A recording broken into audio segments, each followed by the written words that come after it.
I have not watched this video yet, so you guys are going to be seeing my reaction live. Some things I know going into this, a lot of this stuff, like as I talked about a little bit at the start of the stream, is a very business-oriented decisions.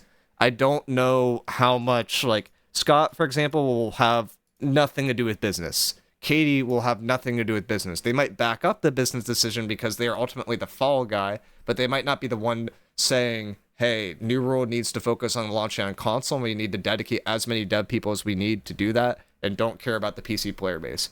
I don't know if they're involved with that, but that's like my understanding right now. Scott, on the other hand, will likely have some involvement with the business decisions, and ultimately that seems to be what the guiding principle for New World is right now. Right. Hey everybody, welcome to the June Q&A. Let me turn down the volume a bit. I had it on max or something else earlier. Of Forge in Eternum. I'm Scott. I'm here with maybe Katie down a little bit Dave, more. And we want to answer your questions. Before we start, though, I wanted to make a few acknowledgments. So we've just had our exciting announcement of New World Eternum, and we've seen a lot of questions from you. So this is really addressed to answer you, the PC players' questions. Rather than us pull each question out like we normally do, there were so many, we just thought we'd aggregate them down into to a smaller subset so we could answer as many as possible. I heard they answered only 3. As we can. Some good news, Chuck's filling in for Lovin today, so you won't be hearing us yell at him, we'll be yelling at Chuck just instead.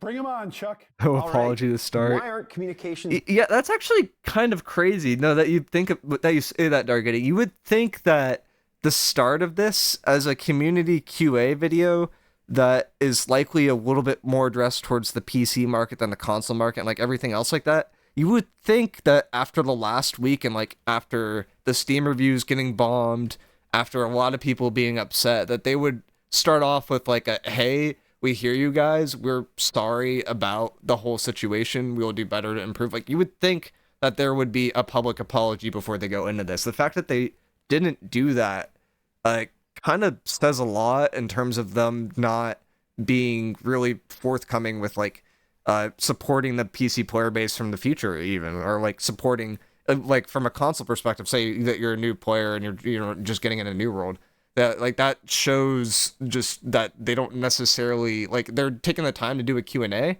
but they're not taking the time to apologize for something that they clearly didn't execute very well. So that's kind of crazy, actually. Okay, don't do Katie like that. No fat shaming. More PC focused, given it's the PC audience who has been told to wait for June? Our first announcement on June 7th was really important, that we had a very clear announcement for all of the new players. Let me move you guys up a bit. You have to remember, a lot of people have never heard of New World. They don't know what it is. So for us to get it out there, we wanted a nice, clean message to them. As an existing New World player, what is my...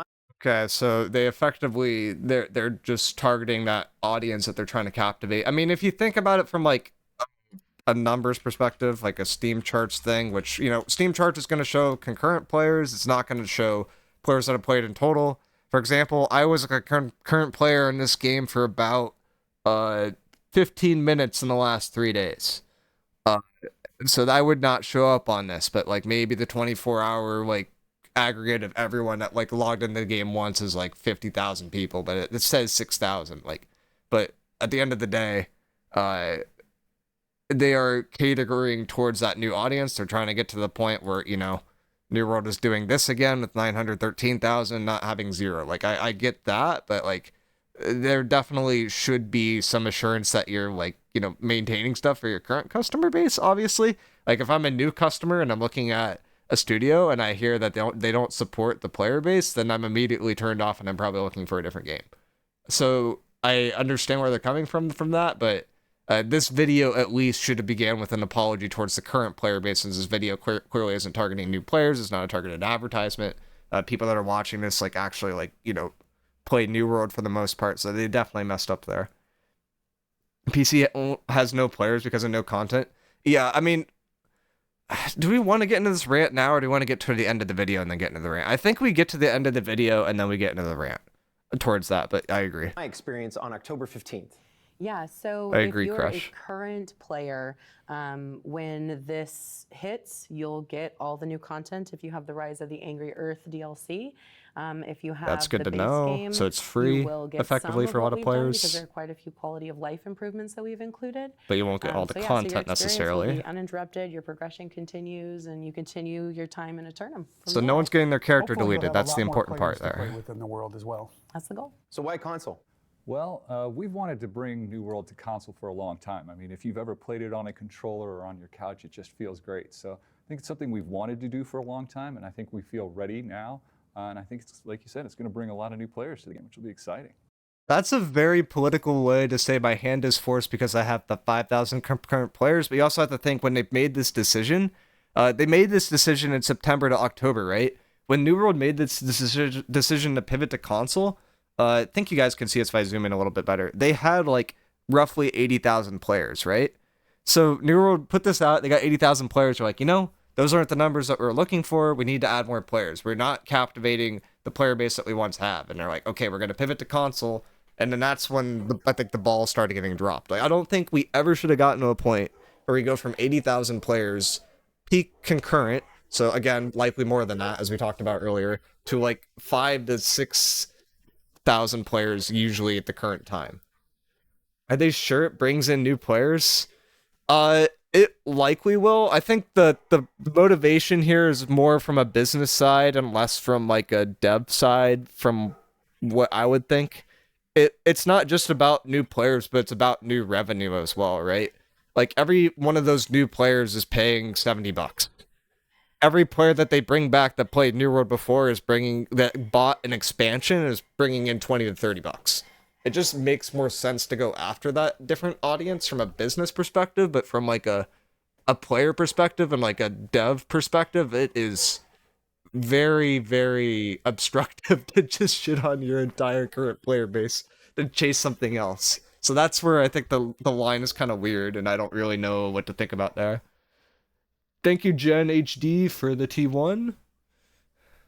We still got the soundboard from when Baboon got double kicked by us in one war, but that was from forever ago. For people that are joining on the YouTube side, I see there's 171 of you. If you guys want to use the chat, I know that the chat is not currently working. It works on the Twitch side. I have not figured that out yet. All right. Let's continue, I think. What is being added for existing PC players come October 15th? Yeah, Asian, I want to get into that a little bit with the PC later. players who own Rise of the Angry Earth. Cutlass Keys has been up-leveled, and part of that up-leveling is a new free-for-all zone and a new 10-person raid that's a real raid. That up-leveling is a new free-for-all zone. So the important thing to notice here is that this is a different faction than this is a different faction from this. Well, actually, are they the same faction? You can't even tell. From a different leak that we'll talk about later, this is a complete FFA. They talk about here how it's a complete FFA, meaning that there's, in theory, no teaming. I would argue after playing Albion for about 15 hours, there are a lot of things that they could do to limit this and be a lot safer about this than saying, hey, LBI Josh, do you want a 2v1 IBI here? Like, we could 2v1 this guy, steal, and then split his loot or something like that. Like, that is like a sort of thing that could happen within New World. You could play with a different player, but not be in the same party, and just effectively team up on people, kill them, steal their loot. It benefits both of you if you split the loot afterward at the end. And it's something that should be not encouraged by the game and should be, like, basically move towards being prevented, and that's something I don't think is necessarily happening. And a new 10-person raid that's a real raid, 3 bosses, the true progression, and it's really, really hard. I heard that the raid is good. My concern when they say 10-person raid is, with 3 bosses, isn't a 3-boss encounter just an expedition or just something that we already had? Like, we had these 10-boss, or like 10-person like raids that go for 1 boss, and I guess you're killing 3, but like I'd argue that that's like basically an expedition with no trash mobs, and hopefully the mechanics are good enough to like make up for it. I'm not necessarily sold off of what they said there.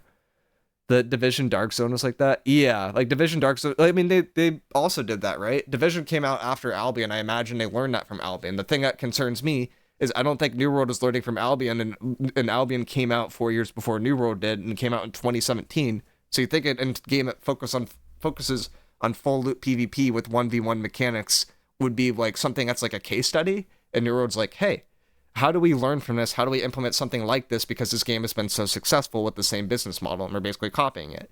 I'm not convinced that they looked at that at all.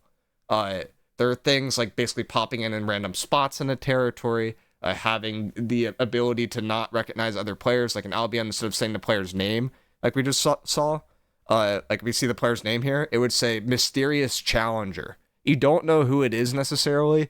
That being said, with Albion, there are enough players to where even like off their transmog set, you wouldn't really be able to tell who they were. If it was in New World and there's like 5,000 players, you could probably identify people off their transmog sets. Like, you guys know what my transmog set looks like at this point. It's pretty obvious. There's other people that could be identified too. And then you can just like, what if the entire Musket Union showed up wearing red coat shirts and they just all teamed together because they're all wearing the Musket Union outfit or something like that, So that's something that like I think would need to be figured out. But like, there's definitely steps that could be taken to help prevent issues of teaming that are not being taken right now.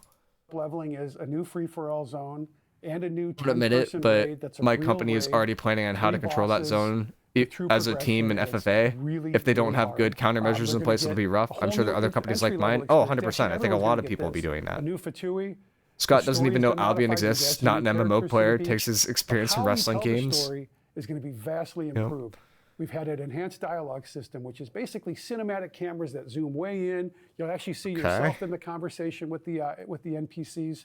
Oh, they blink. I What didn't think else they have we blinked done? for a Geez, there's second. A lot of stuff. That guy was not blinking. So we've made arenas Big cross-world. improvements. We've also The NPCs added blink. matchmaking, which is super cool. And we've done optimizations across the game that Okay, the matchmaking, I don't know if this matchmaking is just 3v3 or also OPR. If they do OPR, I'm very happy. If they do 3v3, I want to slap somebody. And the reason why I want to slap somebody is like, A, no one does 3v3 right now, so matchmaking does not even matter, even though it's a testing playground. B, OPR is the game mode that everyone plays and everyone wants a new map for.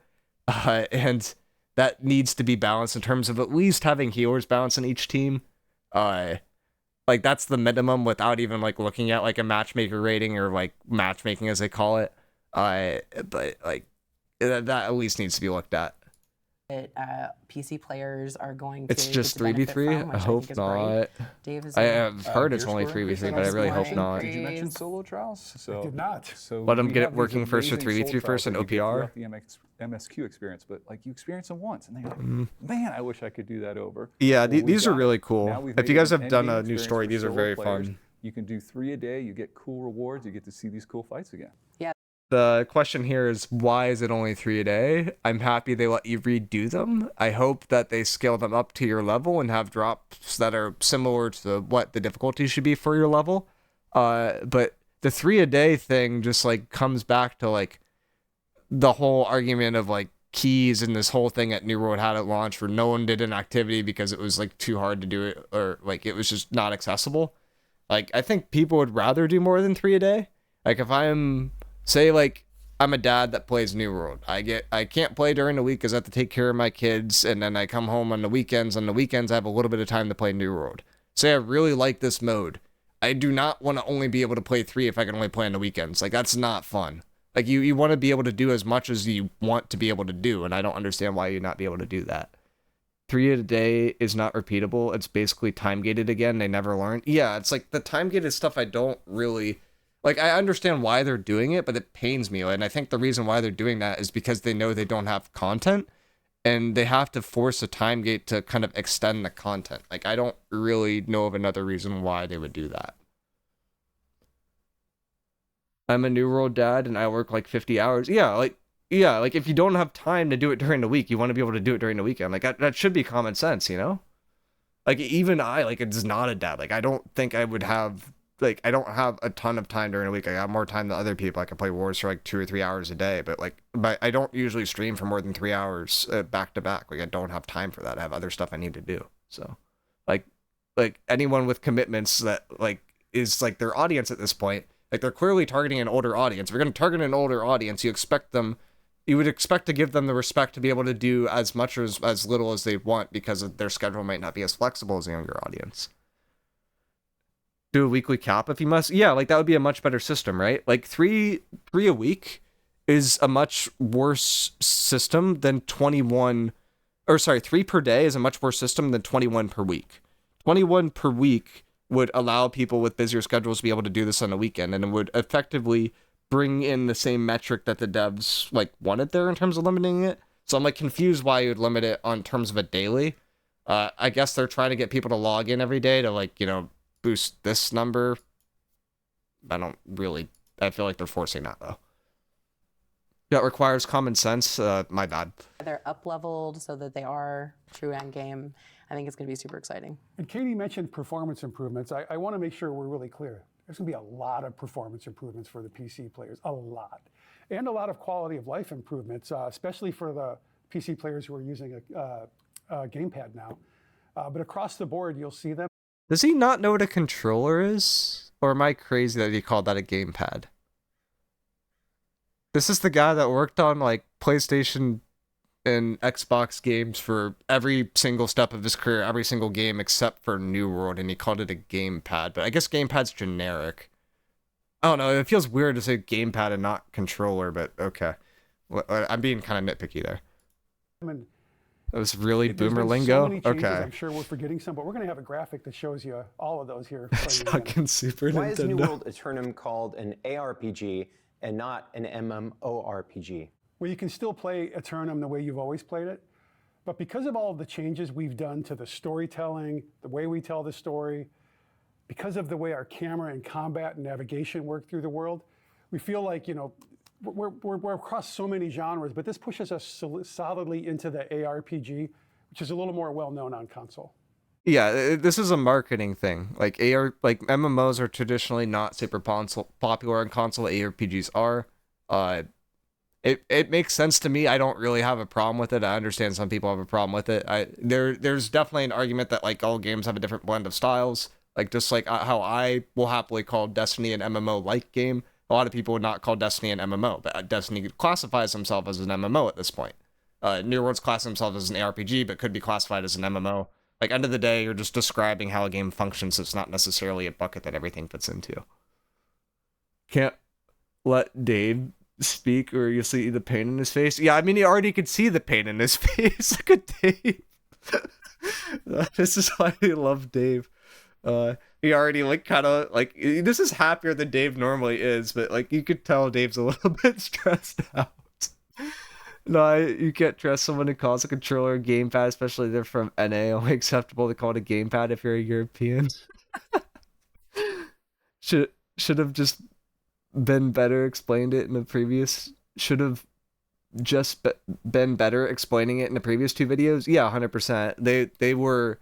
I think the second video is the one that they really missed on. The one that was 34 minutes long. I think they needed to like show a little bit more in terms of like what's new that's coming on top of like, you know, like, hey, this is a complete, like they advertised it as a completely new game. Like we know that it's a game, but we want to know what's new on top of that as well. They didn't really distinguish that well, and I think that was a marketing decision to try to get people to think that this is effectively like New World 2 or something like that. And it's like revamped and significantly better. This is sort of like a thing where it's like, you know, you had to like Overwatch, you have Overwatch 2. They're technically different, but they play very, very similarly. Like, you know, you have 5v5 versus 6v6. It's like, whoa, big difference. Like, they're like kind of doing a similar thing where it's like, it's slightly different, and they're trying to like rebrand it to try to get people to take a consideration again. And I get that from a business perspective, but at the same time, you're completely screwing over the current player base at the same, while you're doing that. And that's something that you value in terms of a customer trying to buy a game, or at least I would value. Dave looks like only 6 more months before we hand us off to Romanian studio vibe. Maybe. Dave also might just be on the, hey, I am open for work vibe on LinkedIn or something like that, but we'll see. Is New World Eternum a separate game? No. It is the continuation of New World. It is an update to it that brings a ton new. Is New World closing down and launching as single player? No, New World is not closing down. Same but different. Yep. Your experience will continue after Yeah, this update. There's a lot of confusion There after those is first 2 videos, and they have to definitely a spend lot of so much time opportunity answering that. for a solo experience that's coming with this. We have the updated main story quest line that you've all seen, where you can now go through it without being Right. required to do group content. And now Which we is have the good. up-leveled solo trials. So that's something that now, like from beginning to end, if you choose to, you can do it solo. We still have a ton of group content. It's still a big open world with a lot of people in it. So it's not pivoting. It's just Yep. an addition to.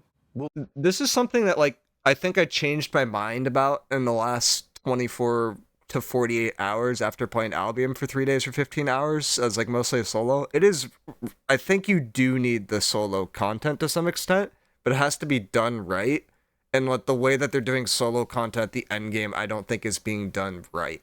So I feel like I've changed my perspective to like an MMO should only be group based, which was like what I originally had. And I was like, oh my gosh, I love playing with my friends. Like this is the best part. To like, you definitely need solo aspects in it, even up to endgame, for everyone to be happy. Like I don't like if it's like 10 o'clock at night, I don't want to be in VC coordinating with other people on how to do something, and like the ability to have solo content at that point is like nice too. Why did Dave get cut off or choke on his last word? I think you know I don't really know about that one at all, but I suspect that Dave sometimes says too much in their eyes, and I'm guessing there's something like that. New World has never met the criteria for an MMO, in my opinion. 4.5k max servers, and you can't transfer freely between any of them. They're entirely independent with different economics. You can't play with anyone you want in the world unless it's on the same server. Yeah, like you can't transfer to a different world like you can in like RuneScape or something like that to play with someone else for free and just like kind of ping pong between servers. Like that doesn't work in New World at all. I don't think you could pin New World down into like one market necessarily. Yeah, Jordan, I'm guessing in their pursuit of sharding is because they could never find a good solution to support more pop on a single server. I mean, that makes sense, right? Like if you have New World and you have like 12 different regions or however many we have now, I think it's like 14 or something like that. Like why limit yourself to have like say you have one server running 14. Okay, why not have one computer, like one server, whatever you want to call it, running each one of those? Like isn't that better? What if we had multiple computers for each one of those? Like by doing that, you effectively can increase the load on the system, assuming that all parts remain the same. Like this is the same concept that you get with like multi-threading that we're getting with like the DX12 that's coming. That's a really big improvement graphics wise, and something that is a very cheap maneuver to increase performance drastically without having to change a lot of code. It's sort of like a hardware improvement almost to just like incorporate multi-threading with everything, and why it's like so important nowadays. Like it makes sense. What is mind-blowing to me is the focus. It takes maybe a week or two to get from one level to max. Why would they focus so much resource on something that's one-time use? The reason why they're focusing so many people on one-time use is I believe 20% of players made it to level 60 when the game first came out. The biggest metric of people that you're losing is that 80%, right? So in their eyes, they're like, okay, how can we get 80% of players to improve the game? They dropped the game when they were leveling up to 60, so we clearly must have made a mistake there, and we should improve that experience. And they definitely did improve that experience, and they definitely had problems there, right? Because it was really repetitive content in terms of like the layout of like what you were doing. It wasn't really memorable at the time. Like in my opinion, I'm sorry for people that are like lore fans, but like in my opinion, it wasn't like a super memorable story when the game first came out. It felt kind of generic. And now it like is memorable, and they're trying to make it more memorable. Like that's why they're doing that. It's again like a business driven analytic. Like if you could tell, like a lot of their decisions are business driven. It's not necessarily driven from the devs. It's just like, okay, how do we increase our revenue? Like and like all that stuff. But that kind of makes sense because Amazon, like AGS is a subset of Amazon for sure, but like it's a publicly traded company. They have to be focused on improving their revenue. They don't have a subscription base, so they shouldn't necessarily care about their current players. They're more focused on acquiring new people. Which I think is a flaw, and in hindsight, they probably should have tried to do something more subscription-based, and like if they wanted to commit to like the MMO thing, and hired a lot more talent, but they made other mistakes along the way. Leveling experience has actually got awful. It was honestly necessary from the revised experience. It sucks that it came clearly at the cost of new/endgame content for established players. Yep. If they sell 1 million copy at the release, and they have 5 servers on NA East at 1,000 popular each, so for sure just the 20% hitting the max level, right? That's where I agree with you, Spray Machine, completely, and that's where it's like, for those statistics, you have to take them with context. Like, if you like, statistics can be very misleading. If you just look at it from a percentage wise, and you're like, okay, do I want the 80% or the 20%? You're like, okay, we focus on the 80% here, not the 20%. But if you focus on the 20% and you make the end game experience memorable, maybe there's a way where it's like those 80% of players stick out the kind of boring content for 24 hours so that they experience the end game that's really, really good, right? Like there's a middle ground there, and there's games where people play where it's like, oh, or like there's even TV shows that people watch where people are like, oh, the first couple seasons are really bad, but then it gets like really, really good in season 4 and season 5, and people watch those shows just because they hear it gets really good near the end and stuff like that. And then there's shows like Game of Thrones, which we want to forget about the last season, but like, you know, like they're just like, you need to like look at the context there too. I'd argue as a devs, I'd argue that while the 20% might have made less sense from a business perspective, it's something that they needed to focus more resources into to try to improve that, to get more people to like want to get over that hump, to really experience the end game, which just right now feels a little bit like a puzzle piece and like not really together. All right, let's keep doing this. Will we lose our kind of been characters in taking a progress? while. No, again. Do not lose No, I progress, think, which is you know, good. If you have a character, you can continue to play it. If it's end game, you can jump right into that end game. If you do want to start a new character, you can and join the Fresh Start Worlds, but your old character will be there. You can jump right into the experience of endgame with it. What will current players get between now and October? Right now, our focus is on an awesome, clean release on October 15th. Now, in the interim, we are still going to have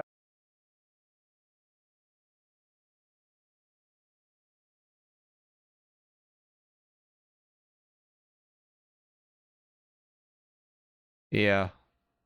Video's a little bit too quiet. Okay, I'll turn it up a bit. But yeah, we don't get anything for 125 days, which is a lot when you think about that the last time we got content that was serious content was in September.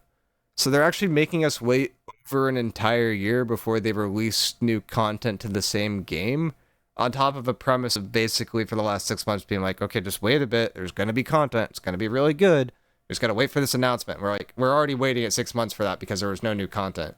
I think they've argued that the events are content that they haven't updated. They didn't even update the relutes. They didn't even like make it work for the new zone properly. Like they didn't even update it for that. Like the events are not content. From a PR like dev perspective, I guess you could argue it. Like if you want to argue it from like a business perspective, but like, oh my god, from a game perspective, that's not content at all. And anyone that plays the game would tell you that. So I am a little upset about that one. a summer medley fair, but beyond that, there's not really going to be anything. Our focus, Perky on top of all the Wong. features we talked about, we're trying to fix as many bugs as we can, and we want this to be just a super polished experience. We're very, very excited for that launch date, and we want to do it right at high quality. Okay, if you wanted to fix the bug experience, I am just saying this for myself, but if I was recommended by 2 people to join the QA team, shouldn't I have gotten an invite by now? Like, I am advocating for myself again, but Crush and I figured out about, like, maybe 30 to 50 bugs with the current game in about half an hour. Like, last time we actually seriously looked at that. Like, I don't think that they're taking serious steps to do this, but this is what they're saying. Like, if they wanted to take serious steps to do this, what they would do is you'd put people in that experience under NDA to test the game that are actually experienced with breaking the game. You get the people that break the game to test the game, put them under NDA so they don't leak things, and like all of a sudden there are a lot less bugs because people know how to break the game. It's crazy that like that hasn't happened yet, and I don't think that necessarily should just happen to me. I think there's people probably more qualified than me to do it that would take it for less pay or whatever. But like, you know, like it's like there's stuff like that where it's like, okay, say you want to capitalize and retain these 1 million players that you're gonna get when console comes out. Maybe you want to invest like, you know, $20 an hour for some dude who currently works at McDonald's but is really good at breaking this video game to help troubleshoot bugs that are going to come out for a release that you probably won't put on the PTR. Like, I don't understand why that's not common sense Like, it was something that I've seen with other games happen time and time again, and something that New World has shied away from, and it's very confusing to me. Yeah, and we also, I mean, it's worth They mentioning don't seem to grasp that there might we're gonna not be a have player base couple to testing experience this. opportunities Yep. coming up. One is going to be specific for consoles because that's a technical test. And then the other one is going to be across all platforms, so PC players can participate in that. And in addition, one thing that I know is just like a separate call out, and maybe not a lot of people have been asking about this, but I think it's super cool that we have a pre-order bonus for console that if you're on PC and you log into your character between June 7th, which was our announced date, and October 14th, you get access to that, which is the Azos Stalker Dire Wolf mount. Are seasons going away? That's the most business response I've ever heard, to try to make this number go up. But, like, okay. When is the next season coming? No, seasons are not going away. Pre-ordering, We're committed to the season yeah. model and bringing players Not a fan of regular cadence pre-ordering. of content. The next season is with the New World Eternum launch on October 15th. How does crossplay work? If you're on PC, it couldn't be easier. You just play the game. And in the world, you'll be joined with new friends from PS5 and Xbox. That happens in the open world. Another important thing. Friends is a strong statement. I'm pretty sure every single PC player just spites the people that are on consoles right now and might just try to kill them on sight if they're flagged. But I appreciate them saying friends, but from what I have seen and know about PC players, it is the opposite of friends. It's a total war. To mention is all this cross-world and matchmaking will now be joined with a larger play pool. So they get to not only be in the open world with you, but will join all the queues and matchmaking. Will console players join the existing PC servers? Yeah, so console players will have the ability to join the existing worlds that we see on PC today. The only things that are going to happen, and some folks should be used to this because it's the way that we did the Fresh Start Worlds for Brimstone Sands, is that if you have a legacy character, it cannot move to the new worlds that we're creating at launch. So that's something where if your console friends want to play with you on your current server, they're able to do that. But if you want to play with them, Lightly on explaining the what Fresh Start you do is. have to create a new character, which I think is a lot of fun because we revamped and changed a lot in the new starting experience. I wonder if there's ever, I don't really want this, but there is another way they could have done this where they did like a soft wipe of sorts. I think this is probably better, but it would have been interesting if they would have been like, okay, you can keep your artifacts, you can keep your experience, you can keep something, but you can't bring everything, and we're going to start everyone from ground zero with this. Like, that would have been definitely like a unique take that they could have done like this, but I think they could have done like a Rust like soft launch if they wanted to here. Problem is they announced that I guess everyone just doesn't play the game for the next 3 months. So that's probably why they didn't do that. Actually, I kind of changed my own mind talking about that. Old players are out. Yeah, they're explaining for new players. Yeah, exactly. The legacy or with the fresh start stuff. I mean, they're chasing this number, right? They are going for this number. They are not going for this number. And after the recent weekends, I think it might get a lot lower than this number. It might be a lot lower than 8,000 in the future. And so I think it's worth it to log in with a new character that day. Will PC Let me answer a few questions before I keep going. If they are making a new fresh start servers, I will need another character slot. Yep, me too. They probably won't pay for transfer or anything like that. PC players are going to grief console players for sure. Oh yeah, 100%. Ooh, we got a raid. Thank you, Christopher, for the raid. I appreciate it. If you guys don't follow Christopher, he puts out pretty good content. I actually watch a lot of his videos. And I appreciate everyone for coming over. We are talking about the announcement. Any insights into how the matchmaking will work? Is it the one thing I've been waiting for since the game came out? I do not have really any information on the matchmaking will work besides what I see from data mining. From data mining, they can require a minimum attribute level. They could require a minimum like level into that particular weapon to queue in terms of like a role. I don't know if they're going to go with the role queue system or if they're just going to do an MMR. MMR is pretty standard across matchmaking. It's like what chess uses, for example. where you're just like, oh, Magnus Carlsen's like 3,200 MMR or something like that, and like an average player is like maybe like, I don't know, 500 or 1,000, and if you have a higher number, you gain less than you do if you're a lower number, basically. So it's like stuff like that. It's like how they're gonna or how they're gonna look at it roughly. MMR is the same as ELO. ELO's like the section of which you are within with the MMRs. Like if you put like, if you said like there's bronze, gold, and silver, and like you're in a, if you're like, I interpret ELO as like being like, if you're in bronze, that's your ELO, if that makes sense. Or if you're in ELO hell, then you're stuck in bronze or something like that. Like I think they're slightly different, but they're a similar concept. The PC players are going to be completely steamroll. The console players will be nice to have at least one console only server per region. Unless they add in like tracking to the, if you're on confirmed on console and they add in tracking, then I would likely think so. I know that they said that they would support like keyboards and mouse on the console side, so I imagine that they're not gonna do that, but I wouldn't be super surprised if they add in some sort of like mechanism to try to make console players like a bit more competitive with PC players in some aspects. But that being said, this game doesn't have a lot of things I would argue that it currently make PC a lot stronger. Like musket would be one, like ranged, very specific weapons that hit a single target and aren't AoE tend to be a little bit better with mouse and keyboard, but like I feel like it's not always the case. Will there be console only servers? Okay, I don't know the answer to this. I don't think they answer this. I feel like this is likely not true. I saw in a Reddit thread by someone on the New World Discord that one reason why, like when we thought it was only going to be a PS5 exclusive or something like that, someone said that if they do an Xbox server, there's a requirement by Microsoft right now with those agreements that they have an Xbox, or they have to have an Xbox only server. I don't know if that's true. I feel like that's not true. I wouldn't be surprised if New World was okay with that. Or like, okay, we're gonna have this Xbox Fresh Start server. We're gonna have this PlayStation Fresh Start server, and then we'll let the people go from there to whatever world they want. We're gonna start them off with that. I don't think that's inherently a bad thing, but it's like kind of weird. I think it's honestly really weird and like probably shouldn't be done. But like there might be a thing with that. We don't really know though.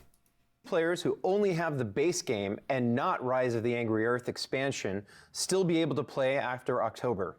Absolutely. And the experience is going to get a lot better. They won't be able to access all of the content, the stuff that's gated behind level, or some of the things that were part of Rise of the Angry Earth, like the flail and mounts. But they will get to see the new storytelling, the way we tell it. They're going to get the new Fatui. They're going to get all of the performance improvements, all the bug fixes. There are a lot of benefits. Even some of the solo trials that are in terms of current improvements. Well, the release of... There is one funny thing to mention there too. I didn't say this with the gear score video, but if you're a lower level, you also get a higher damage bonus compared to a higher level. I don't think anyone really does this right now, and I don't think they will likely have to fix this because it's kind of hard to abuse since you gain XP passively. But you technically, if you wanted to like completely bisque character right now, you'd run as low of gear score as possible, as low as level as possible that gave the most stats per level, which I think in my experience is around level 35 to 40. And then you would use that character in every mode that you could. Thing is I don't think you could join a war until you're level 60, I think. Not 100% sure on that, but like there's stuff like that where I don't think they're really thinking about. But yeah, just more console stuff. Will the Eternum change the minimum and recommended specs of the game? No, between now and had a level the 21 launch and of more New World yesterday. Oh Eternum, god. And after that, we have no plans to adjust those min and rec specs. Yeah, that's another way to break the game, I guess. It might even play better on the minimum specs now with all the optimizations, absolutely right? It will. Right. More than might, yeah. It will. Will New World Eternum... Give him credit where credit's due. Dave actually seems pretty happy about the optimizations, and I trust Dave a lot more than these two in terms of saving political stuff. So if Dave's happy, I imagine that the optimizations feel really, really good to the point where they might not want to work on the current game because the new game feels so much better. It's just still like 125 days is a very long time to not fix basic bugs. So I understand them like not want to prioritize it heavily, but like, oh my god, you are bleeding players by not prioritizing that at all. And if they were really smart about this, Like, say you didn't want to prioritize this, right? And you introduced this really buggy system. Then you just roll it back to the system before that was not buggy in, like, season 4 or whatever that didn't have Slayer script.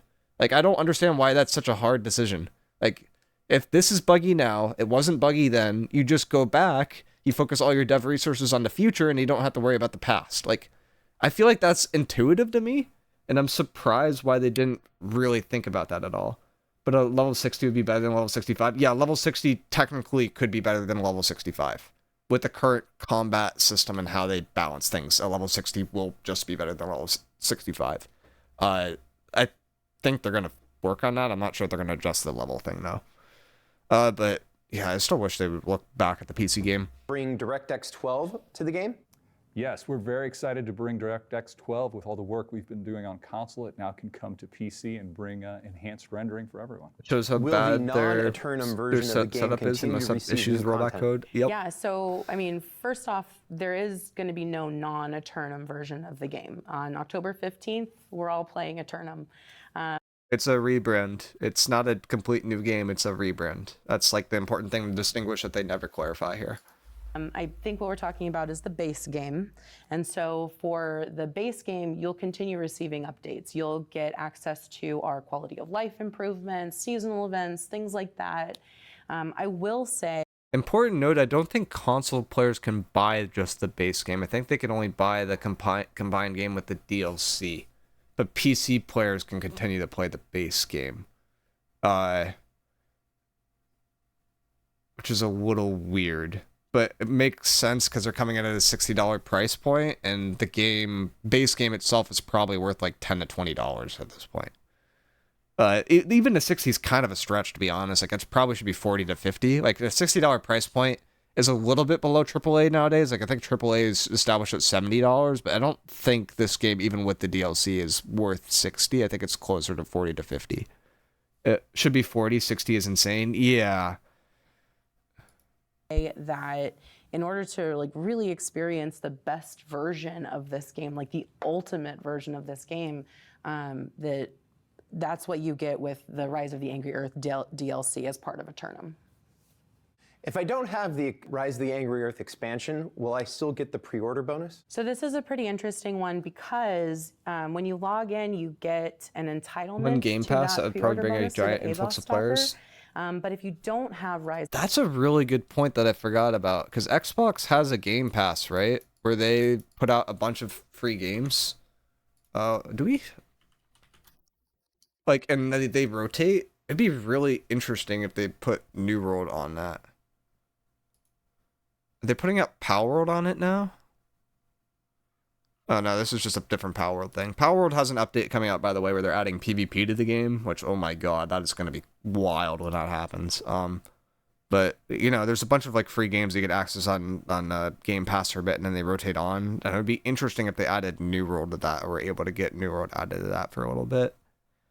That would definitely bring an influx, but it might just be temporary. Doesn't PSN have something similar as well? Probably. I just can't see a good sale with $60 and insanely bad PR from content creators and Steam reviews. Game Pass would be a saving grace, maybe. Yeah, that's the thing. Like, okay, this is brutal to pull up during the dev video. I think I'm a Chargers fan, in case you guys can't tell.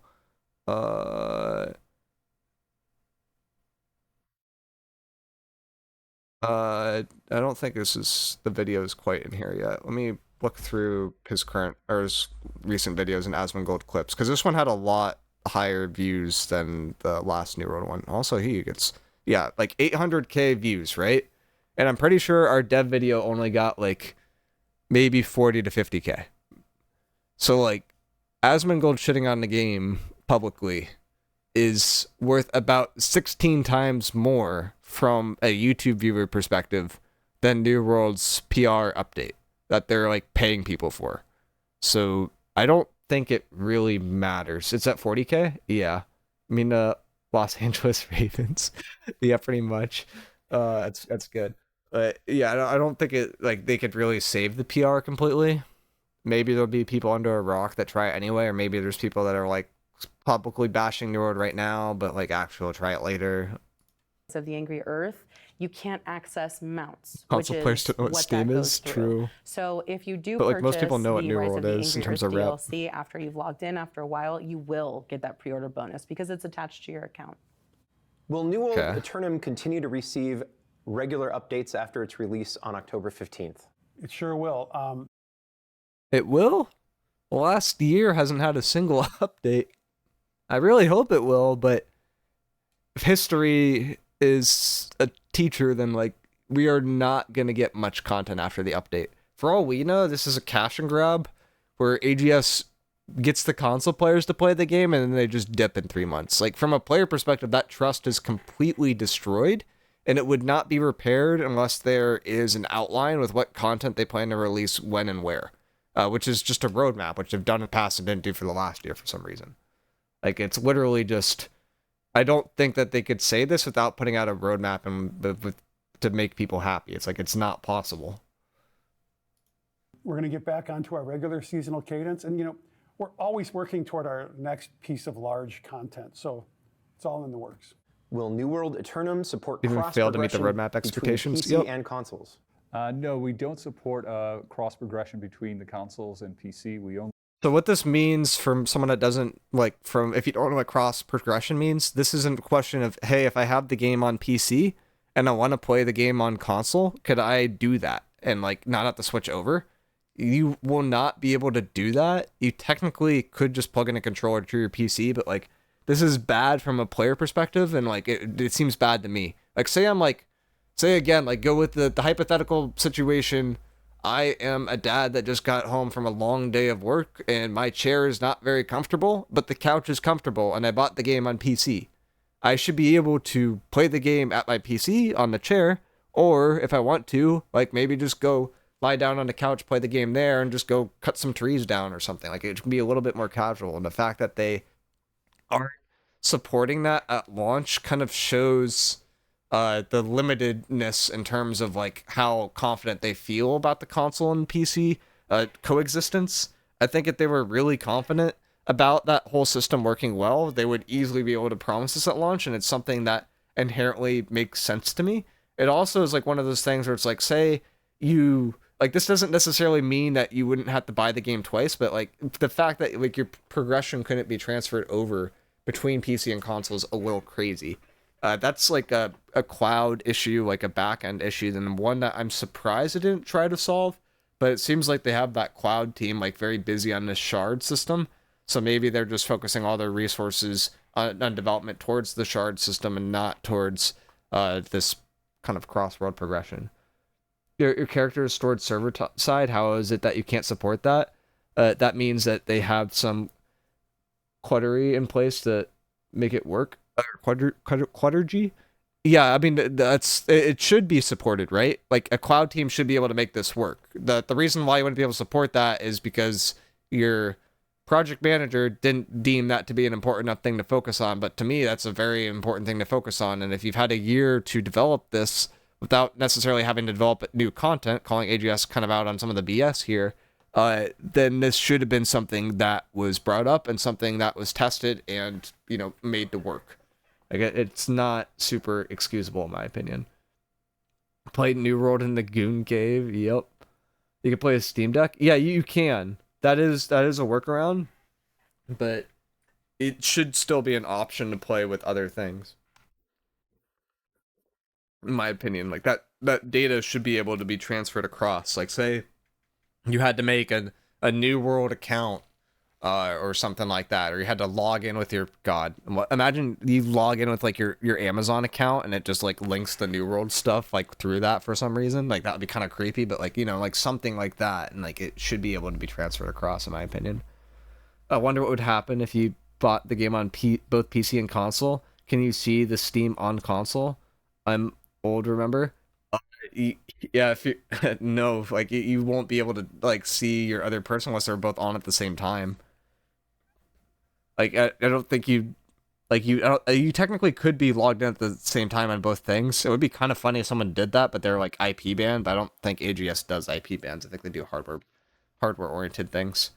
Which IP bans are kind of stupid in the first place, because like if you ban like a IP and like someone's in an apartment complex, and like you could ban like everyone else in the apartment complex for playing the game, which would be kind of funny. So hardware bans are usually a little bit better, but then people could change out hardware, so there's a drawback for that as well. It's hard for me to trust AGS ever again after they lied about the roadmap timing. Yeah, and I don't think this video so far has really done a good job to repair that trust. They never apologized right off the bat, which they 100% should have. We're 10 minutes in, and they still haven't apologized. We support crossplay.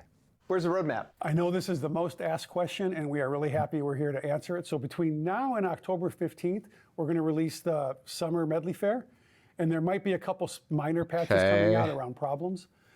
Beyond that, hopefully you can see the graphic. Things I'm most excited about are the 10-player raid. This isn't a roadmap. This is what's coming at the launch. This is like a politician answering a question, where is the roadmap? But they won't apologize. That would be an admission of fault. Yeah, I guess. Helldivers apologize, that's for sure. They apologize for someone else that they didn't have anyone control over at the time. It's not a roadmap. That's just infuriating. Yeah, this is an infographic. It's not a roadmap. They're trying to spin that a bit. Yeah, I don't know. I think I'm disappointed. The new PvP zone, which is going to be awesome. Matchmaking, we're up-leveling Cutlass Keys with new quests and enemies. I know you've all Matchmaking's asked for so swimming, generic so we too. I have need to know swimming, how and that there's works. a bunch of other things that you can see here. Yeah, and then after We have swimming, and there's It's also noteworthy that they're calling performance optimization quality of, well, this is technically content. Performance optimization is not content. Like, it needs to be done, but it's not content, if that makes sense. Like this, I guess they don't necessarily call this content, but it's like stuff that's coming. Like some of these things should have just been supported right off the bat. Enhanced controller support. You can't bind keybinds a controller right now unless you do it through Steam. New World just didn't allow that feature for some reason. It doesn't make any sense. Player archetypes is like literally a level 1 feature. Like you pick your archetype, you look cool, and you roll out. Hopefully that improves retention. It's like, it's cool, but like, I guess that is content. But like some of these things I would argue are not really content. It's basically chores. That's what I would describe the end game as right now. It feels a little like, well, it's like less grindy than it used to be. I feel like there's less to chase end game wise. Like your chase now is artifacts. But, like, not everyone wants every artifact, so. There's 5,000 of us. They don't even consider us at this point. I guess not. But the thing that I would think that you would consider is you would consider the 80,000 people that were still playing the game when this decision was made. Like, assuming that they spent the entire year doing this. If they spent, like, in January till now, like, you consider you have 30,000 people. Like, that's, like, not an insignificant amount of people that are playing the game at one time. Like, the devs themselves have said it's probably more than 30,000. Like, it might be 100,000 to play the game once a week. It might be 200,000 to play the game once a week. But, like, that was not a focus from them.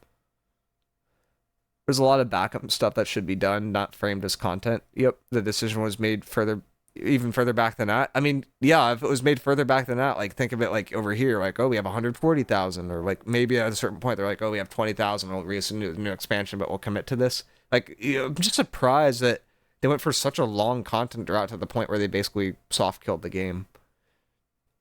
Open world PvP exists in the game as it is. I was hoping for more effort as far as a PvP content update. Console port didn't happen in 6 months' time. Yeah, it could have been delayed. Hopefully the DX12 implementation is good. One of my friends using an AMD graphics card constantly has issues with DX12 games and has to downgrade to DX11. Yeah, it's often an option in some games. Like if I look at Baldur's Gate 3, could I type in Baldur's Gate correctly? There's not a U. See if there's a new update since I last played this like a week ago. But you have the option to choose, right? I think you have the option at the start here.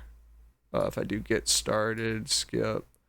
And then like before I hit play, like I have the option to do DX, do I want DirectX 11 or do I want Vulkan? Like you'd think that there would be an option between like a new and an old system. I almost guarantee you they're not going to do this. But it would be cool if you had the option to like, you know, go down a tier to something that was a little bit more stable.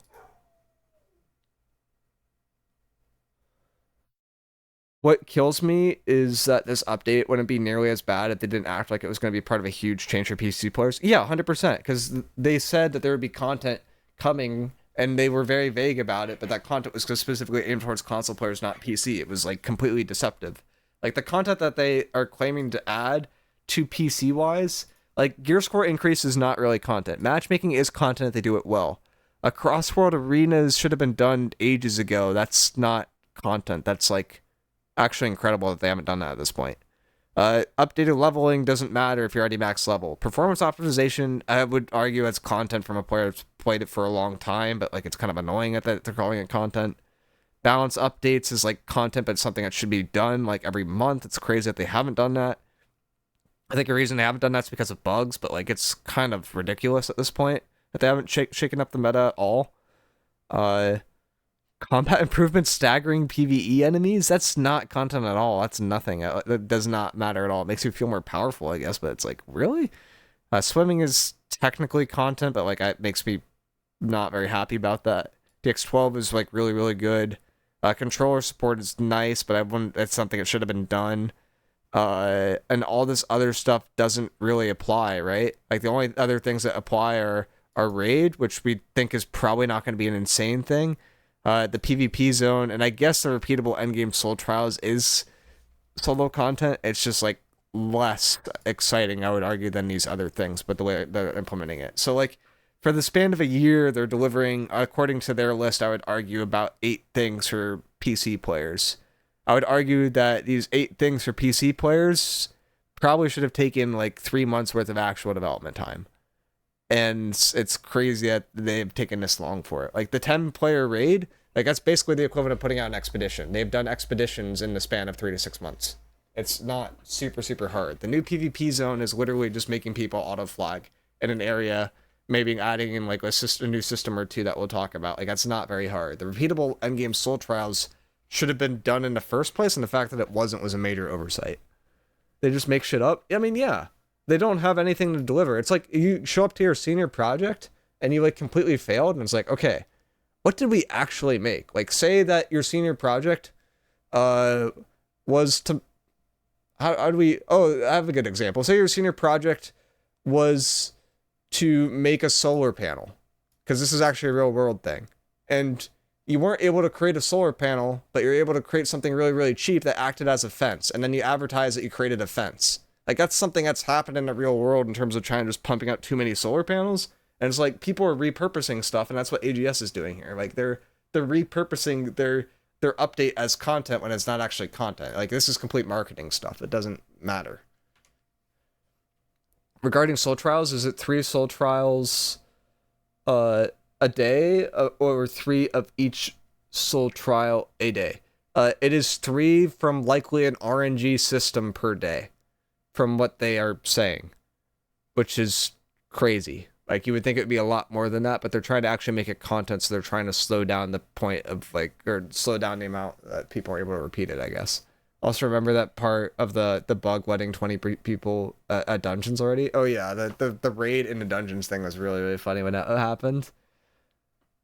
The only big thing I'm hoping for is that they spent all this time not developing content, or developing tooling for something to be able to streamline content creation for the game so that they can pump out Lord of the Rings. I mean, that's probably a big goal of them, to try to improve the amount of stuff they'd be able to pump out for Lord of the Rings, but I don't know about necessarily the near future.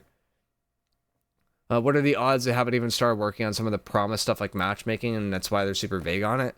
They might be trying to do improvements in the next 4 months, which is a reason why they might be vague on it. They also probably don't want to disclose exactly how matchmaking works, because then people could use it to their advantage. At the end of the day, we'll be trying the system and seeing if it feels good or not. But I wish that they would disclose a bit more. That's some good hopium. I'm going to mix it with my copium. Okay. I feel like the PvP community has been asking for new and different OPR game modes and maps, and the mock wars at the very least. The solo PvP zone seems like a miss. Yeah, to me, this is like something that's like completely different than like what PvP players wanted. I would argue that this favors more like casual solo players than it does PvP players right now. I think they're trying to cater towards PvP players and like kind of solo players at the same time. But with their current implementation, I'm pretty sure it will do neither, but it will definitely have teaming involved. So, yeah, I think this is a complete miss. With their current implementation and currently what they've shown, like even in this video, this looks like a complete mess. Like this is what they've shown. with like 2 or 3 Angrier. people. Cutlass Keys has been up leveled. So we have green person, we have green person, they're both flagged. Apparently they can fight each other. Like, these players could be teaming together and trying to hit the same person. Like, yes, you could accidentally damage your teammate, but there's a very, like, it's very obvious when people do that. It's a very important detail. And then if you're worried about damaging your teammate, that's when you used range weapons, because if you're ranged, you're not in a melee, and then you can't damage your own teammate, right? Which makes stuff like muskets sitting and teaming together, like, very, very strong. And that's a concern. And part of that up leveling is a new free-for-all zone and a Also, I think we haven't seen this bonfire thing, but that's kind of cool. Their data shows they need content for solo players. Here, the cry for PvP content for peers, introducing Frankenstein's monster solo PvP content. Yeah, exactly. That's how I think they're doing it. Like, to me, I think that Scott is like a compromiser by nature. Like, he's a person that tries to make people like that want different things and like get like the product both of them like. The problem is like when you do compromises, sometimes you turn out with a product that like neither person wants and like neither person is happy with. And I feel like that's been the story of New World for a very long time. Like, people wanted 3v3s, but the implementation of 3v3s is just relatively poor as of recent because of the reward system and the fact that you can't do it across worlds and stuff like that. Like, I feel like he has good intentions, but like they need to actually get the stuff that they put out like properly working when they put it out, or at least in the near future, not like a year or 2 later after the 3v3 is released, and people would be a lot happier. Bro, there's only like 1 OPR map and 2 3v3 maps in 3 years. Yeah, it's ridiculous, right? Like, you would think that you would have maybe even like a map team that is like specifically creating like expedition maps, they're creating OPR maps, they're creating 3v3 maps. Like, that's all they do. They just create maps.